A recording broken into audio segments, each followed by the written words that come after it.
Hello guys, welcome back to this channel.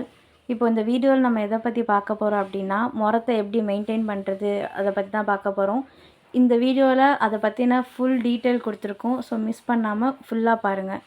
First என்ன பண்ணணுன்னா, ஒரு பவுலில் ஒரு கொஞ்சம் நியூஸ் பேப்பர்ஸ், அப்புறம் ஒரு டேபிள் ஸ்பூன் ஆஃப் வெந்தயம் இதெல்லாம் போட்டு ஒரு நைட் ஃபுல்லாக அது தண்ணியிலே இருக்கிற மாதிரி வச்சுருங்க. ஒரு ஓவர் நைட் அது சோக் ஆகணும். அதுக்கு அடுத்த நாள் உங்கள் வீட்டில் இருக்கிற பழைய முறத்தை எடுத்து இந்த வீடியோவில் இருக்கிற மாதிரி தண்ணியை தெளிச்சுக்கோங்க. அதில் தெளிச்சிட்டு ஷார்ப்பான பொருள் ஏதாவது எடுத்து அதில் இருக்கிற மூங்கிலுக்கு எதுவும் ஆகாமல் நமக்கு தேவையில்லை அப்படின்னு எதுலாம் இருக்கோ அதெல்லாம் இது மாதிரி தேய்ச்சிங்கன்னா அது வந்துடும். ஊறி இருக்கும் தண்ணியில் தேய்க்க தேய்க்க அது வந்துடும். அது வந்ததுக்கப்புறம் ஆல்ரெடி நம்ம ஊற வச்சிருந்த பொருளை மிக்சியில் போட்டு அரைச்சிக்கோங்க. அரைச்சிக்கிட்டு அதை முறத்தில் அப்ளை பண்ணுறதுக்கு முன்னாடி வீட்டில் வடித்த கஞ்சி இருக்கும். அந்த வடித்த கஞ்சியை முறத்தில் அப்ளை பண்ணிவிட்டு அதுக்கு மேலே நம்ம அரைச்சதை அப்ளை பண்ணணும். அப்போ தான் அது நல்லா ஒட்டும்.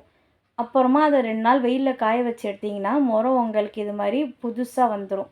ஆனால் எங்களால் நாங்கள் வெயிலில் காய வச்சதை இந்த வீடியோவில் காட்ட முடியல. ஸோ அதனால் இந்த வீடியோவில் அது இருக்காது. இது மாதிரி பண்ணி பாருங்கள். தேங்க்யூ.